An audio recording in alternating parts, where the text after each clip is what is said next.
नेपाल में सिर्फ एक हफ्ते में सरकार गिर गई। वहीं लद्दाख में 4 साल से जारी संघर्ष अब भी अधूरा है। एक तरफ डिस्कॉर्ड, टिकटॉक और मीम्स से निकली असली जेनजी क्रांति, दूसरी तरफ भूख हड़तालों और शांतिपूर्ण मार्च का दशकों पुराना संवैधानिक संघर्ष। आज करेंगे हम इन्हीं दोनों आंदोलनों की तुलना। नमस्कार, आप देख रहे हैं तथ्य भारत टाइम और मैं हूं आपके साथ विरूपाक्ष कौंडिल्य।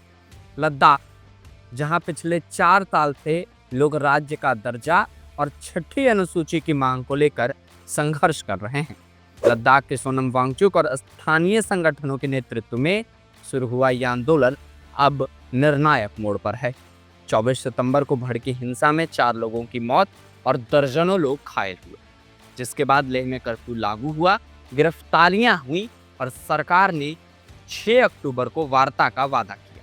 लेकिन आज भी सवाल वही, क्या लद्दाख को उसका संवैधानिक हक मिलेगा या ये संघर्ष और लंबा चलेगा?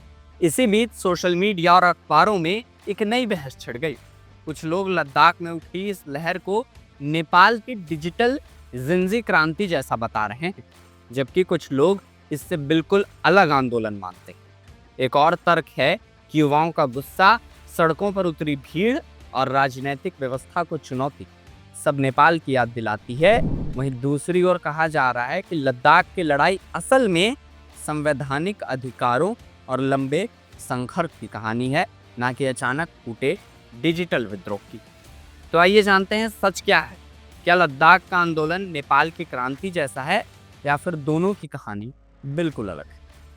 अगर हम नेपाल और लद्दाख के युवा आंदोलन की तुलनात्मक समीक्षा करें तो नेपाल और लद्दाख दोनों में हालिया युवा आंदोलन हुए, लेकिन इनकी प्रकृति, नेतृत्व और परिणामों में भारी अंतर।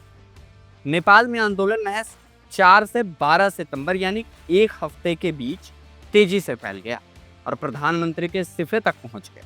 इस दौरान हिंसा भड़कने में 72 से अधिक लोग मारे गए, संसद भवन और अन्य सरकारी इमारतों को आग के हवाले कर दिया गया तथा आर्थिक नुकसान लगभग 21 अरब डॉलर तक पहुंच गया। इसके उलट लद्दाख में आंदोलन 2021 से लगातार जारी है। इसमें मुख्यतः शासन व्यवस्था के खिलाफ शांतिपूर्ण भूख हड़तालें और धरने चलाए और केवल 24 सितंबर 2025 को ही हिंसक झड़पें हुई, जिनमें 4 लोग मारे गए। लद्दाख और नेपाल के आंदोलन में नेतृत्व, संरचना और संगठन स्तर पर भी काफी अंतर है। नेपाल में आंदोलन नेतृत्वहीन था, कोई केंद्रीय नेता नहीं था। युवा स्वयं सोशल मीडिया और गेमिंग प्लेटफॉर्म पर जुड़ गए और डिस्कॉर्ड जैसे सर्वर पर चर्चा कर अंतरिम प्रधानमंत्री के रूप में सुशीला कार्की को चुन लिया। इसके विपरीत लद्दाख के आंदोलन का नेतृत्व स्थापित व्यक्ति और संगठनों ने किया। लद्दाख के प्रसिद्ध समाजसेवी सोनम वांगचुक के नेतृत्व में लेह एपेक्स बॉडी लैब और कारगिल डेमोक्रेटिक अलायंस केडीए जैसे संगठित निकाय सालों से इस लड़ाई को आगे बढ़ा रहे हैं। नेपाल और लद्दाख में आंदोलन के मूल कारण में भी काफी अंतर। दोनों आंदोलनों के कारण बिल्कुल भिन्न रहे। लद्दाख में मुख्य मांगे राज्य का दर्जा और संविधान की 6ठी अनुसूची में शामिल होने की है, ताकि जनजातीय क्षेत्रों को संवैधानिक अधिकार मिल सके। 2019 में अनुच्छेद 370 हटने के बाद लद्दाख से स्थानीय सरकार बनाने का अधिकार छीन लिया गया, जिससे राजनीतिक एवं आर्थिक असुरक्षा लद्दाख में बढ़ गई। बाढ़, बेरोजगारी और संसाधन सुरक्षा जैसे स्थानीय मुद्दे भी इस नाराजगी के पीछे रहे हैं। वहीं नेपाल के आंदोलन की वजह सामाजिक आर्थिक रूढ़िवाद थी। राजनीतिक परिवारों के बच्चे, जिन्हें नेपो किड्स कहा जाता था, उनके ऐशो आराम भरी जिंदगी थी अब पूर्व संपत्ति पूरक भ्रष्टाचार और अचानक लगाए गए सोशल मीडिया प्रतिबंध ने उस आंदोलन में ज्वाला फूंक दी थी। युवा भ्रष्टाचार और असमानता के खिलाफ लंबे समय से गुस्से में थे। छात्रों ने हैशटैग नेपोकेट और हैशटैग करप्शन फ्री नेपाल जैसे हैशटैग चलाए और नेताओं से बच्चों की भौतिक जीवन शैली की खुली आलोचना।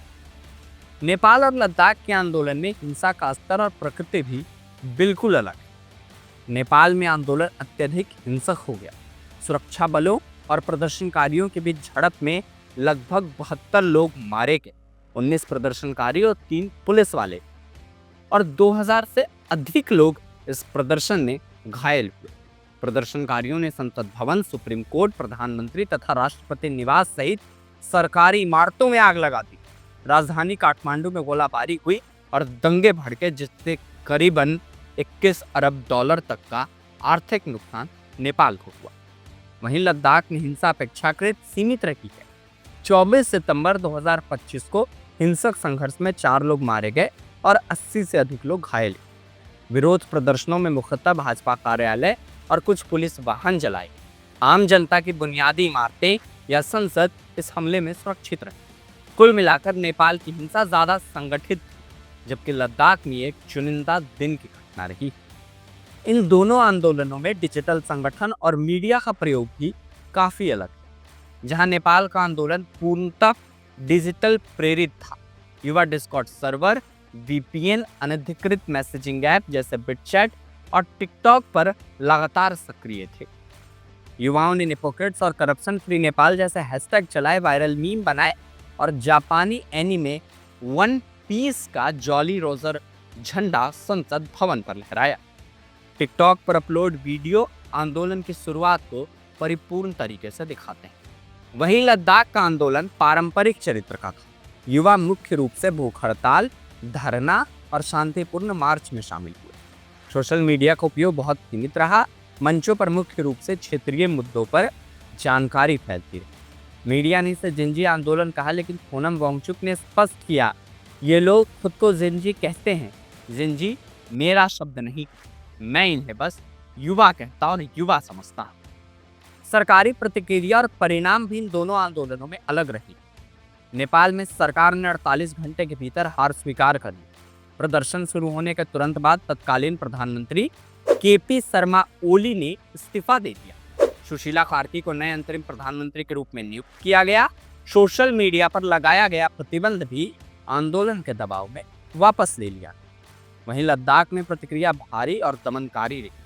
हिंसा के बाद लेह में कर्फ्यू लगाया गया और दर्जनों युवाओं को गिरफ्तार किया। केंद्र सरकार ने आरोप लगाया कि सोनम वांगचुक ने प्रवर्तक बयान देकर बवाल भड़काया है और ये कहते हुए उनके एनजीओ के एफपीआरए लाइसेंस रद्द कर दिए गए। लद्दाख के आंदोलनकारी सरकार से 6 अक्टूबर 2025 को वार्ता की मांग पर चर्चा करने को तैयार हो, लेकिन अभी भी उन्हें बस वार्ता का आश्वासन मिला है, पर इसका कोई तात्कालिक समाधान नहीं मिला।